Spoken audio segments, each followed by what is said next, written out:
krijgt ze te veel energie? Wanneer merk je dat aan haar? Nou, dan komt ze nog wel eens van, ik heb eigenlijk wel een klusje voor jou. En dan wordt er nog wel eens gevraagd om hand- en spandiensten voor haar te doen. Dat je zegt van nou, net als met een Pasen, met een Kerstmis, dan hebben ze dus, nou dan willen ze die mensen een presentje geven. En dan is het wel eens de vraag van, hey, hoe kunnen we dat doen op een hele goedkope manier? Dus nou ja, dan ga ik dan wel eens kijken en dan heeft zij wel wat uitgezocht om dan dingen bij elkaar te scharrelen. Ja. Van hier een beetje dit, een beetje daar. En ja, het mag allemaal niet veel kosten natuurlijk. Ja, ze kan geen nee zeggen. En ze kan gewoon geen nee zeggen. Nee, eigenlijk ook. Toen ik in Noordwijk woonde, onze zoon die zat in de eerste klas, dus in groep 5, ja. Nee, groep 4. Toen ben ik daar al begonnen. Ik ben 30 jaar als vrijwilligster handarbeidjuf geweest op een basisschool. Ook vrijwillig? Ook vrijwillig. Joh. Ja, ja. Dat heb ik niet betaald.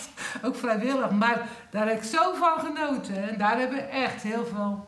En allemaal klassen, klein, groot. Tot... Kwam je dan ook, want je zegt ik heb dat 30 jaar gedaan. Ja? Kwam je dan ook naderhand oud-leerlingen tegen? Ja. Die jou herkenden. Oh, dat is de juf van de knutseljuf. Wij waren... Ze woonden al hier. Toen zijn we met een echtpaar in de Bollenstreek wezen fietsen. Ja. En toen zaten we daar op het terras. En toen kwamen er 2 naar buiten. Eén die herkende mij gelijk. En later kwam er nog een meisje naar buiten. Oh, daar zit de juffrouw van de handarbeid. Ja, heel veel herkennen mij nog wel.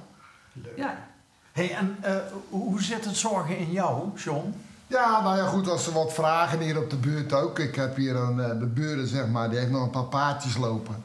En een tractortje. En daar zijn ook wel weer eens machientjes. Ja, en ik heb op een gegeven moment van het loonwerk ben ik naar een mechanisatiebedrijf gegaan. Oh, dus een tractor heeft geen geheimen voor jou?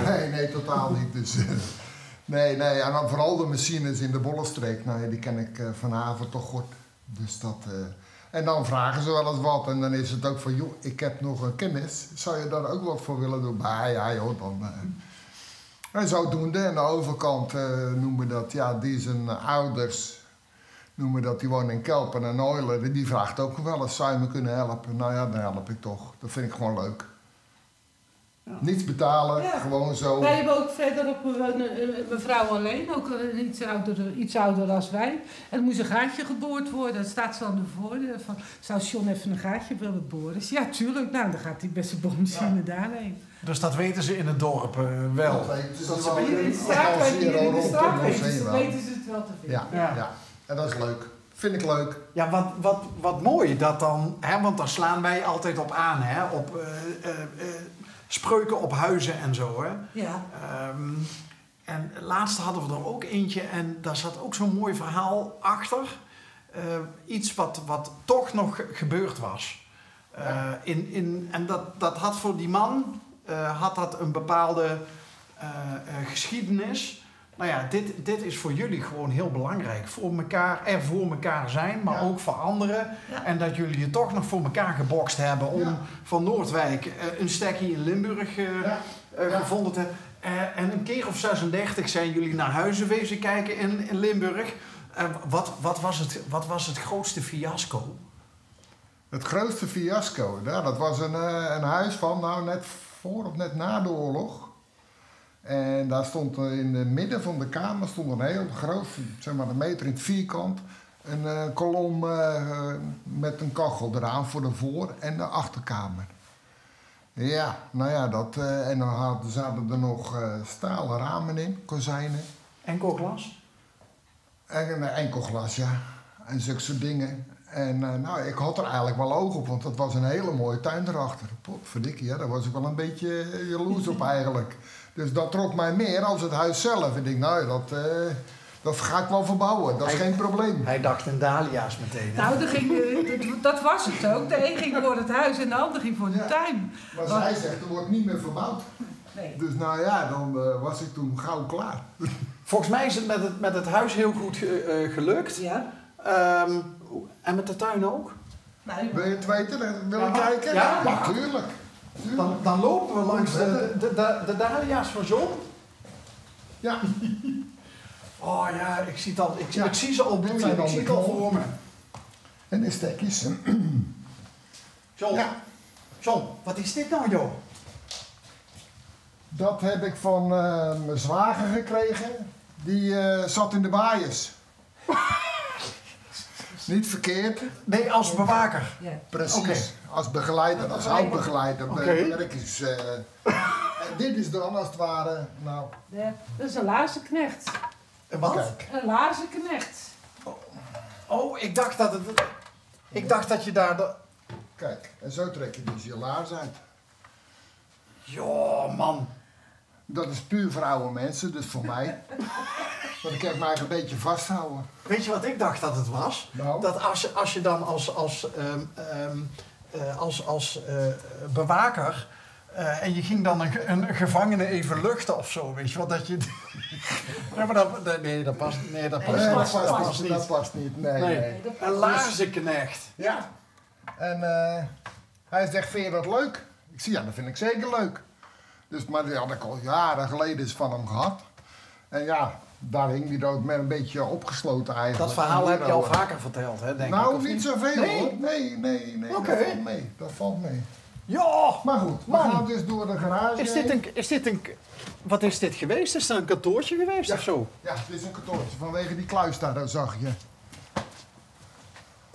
Oké. Dat is nog een echte kluis. Was het een bedrijf of zo? Ja, een klein bedrijf heb erin gezeten. Een houtbewerkingsbedrijfje. Maar nou is het mijn bedrijfje. Ik ben jaloers op die werkplaats. Ja, daarvoor ging hij ook hoor. Voor de garage en tuin. Ja. Ja, dat is helemaal. Oh, en daar is hij weer. Daar is hij weer.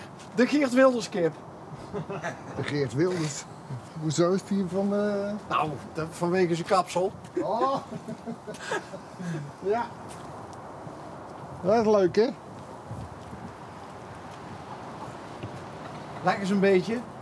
Jawel, Ja? jawel. En de A2, daar wen je aan? Ja, die hoor je nou toevallig omdat de wind heel erg extreem deze kant uit is. En de bomen, die hebben nog geen blaadjes. Anders is het alweer de helft minder. Ah. Maar puur als de wind daar vandaan is, nou ja, dan hoor je hem. En die grote Die jongens Klaus, daar? nee, daar hebben we totaal geen last van. Behalve een heleboel vrachtverkeer op de weg. Oké. Dat is het enigste nadeel. Wat gebeurt er nog wat? Ja, die is volop in bedrijf. Ja, nee, dat... Want die heeft toch een tijd stilgelegen? Ja. Ja, En toen hebben ze hem weer aangezwengeld, geloof ik. 4 jaar geleden. Ja, en die stroom die gaat, geloof ik, naar België, hè, of zo. Die gaat overal naartoe. Die gaat overal naartoe. Maar niet naar Brachterbeek, waarschijnlijk. Nou, dat weet ik niet. Nee, wij moeten nog steeds betalen. Ja. Maar dit is dan de tuin. En nou ja, goed, hier hebben we dan een beetje de bloemetjestuin. En daarachter wordt de groentetuin weer. Oké, dus straks staan de dahlia's daar op die... Die staan er achterin. Komen Oh, ze te achterin. staan. Daar staan nu pioenrozen ook. En ik weet niet of u weet wat dat is. Ja, die heb je rode? Ja, je hebt rooi van die grote en witte en roze. Ja, maar ik vind vooral die rode, die Ja, echt mooi, diep hè? rood. Ja, Diep ja. rood Ja, zijn die. Ja, die staan er ook tussen. Ja. Ja. Oh, daar staat iemand met zijn hakken in het zand. Nee, wij heten Broekhof. En dat is dus een broekstuk. Is het Broekhof of Broekhof? Nee, Broekhof. Broekhof. Broekhof. Ja, anders zou je kunnen zeggen broek om, broekhof, hè? Nee, dit is gewoon Broekhof. Geweldig. Ja. En dat was voorheen een legstoel. En toen ben ik dat op de kop wezen tikken, dat wiel erin, en die heb ik erin gehangen. En dan zomers staan daar de zomerbloemen in. Dus, Goh, wat een bijzonder verhaal. hoezo? Ja, Zo dat bijzonder jullie- is het toch niet? Ja, nee, maar dat jullie verknocht zijn geraakt Ja. aan Limburg. Ja. Want daar woont natuurlijk nog wel wat familie Ja. in de... Nou ja, bijna allemaal. Onze zoon. Woont er Ja, ook want nog. je zei die is op bestemming aangekomen, Ja. zei je. Ja. Nou, Wat- die wat- heeft toen die 25 was in Noordwijk een appartement gekocht. Nou, en wij zijn 5 jaar geleden pas weggegaan. Hij is nu intussen 38. Dus die heeft het naar zijn zin daar. Oké. En die vindt het niet erg. Hij zei, moeder, hij heeft het altijd al geweten dat we weg wilden. Hij zegt, je moet het gewoon doen. Oké. Het is 2 uurtjes rijden met de auto. snappen ze het Ja. daar? Ja. Sommigen wel, Ja? sommigen niet. Maar een heleboel wel. Ja, een heleboel wel. Een heleboel zeggen van ja, dat was je wens altijd al. Ja. We weten niet beter dat je wilde verhuizen. Dus. En we zijn nou een hele makkelijke B&B hoor, voor de familie. Ja, ook dat. Ja, of een O&O, hè, zagen we net in het dorp. Een O&O hebben ze hier. Dat is overnachten en ontbijten. Oh, nou, dat kan ook. Ja, Toen dat zei kan hij ook. vanaf de achterbank, ja, dat is een B&B. Ik zeg, nee, een O&O. Oh, ja, Dat staat ook. Ja. Dus jullie zijn een O&O ook Ja, voor ja, de... ja. voor de- Ja. Ja, maar ja. Ja, nee, ik snap het. Mooi. Fijn. Dus gefeliciteerd Ja, dank met, je wel. met ja, het thuiskomen.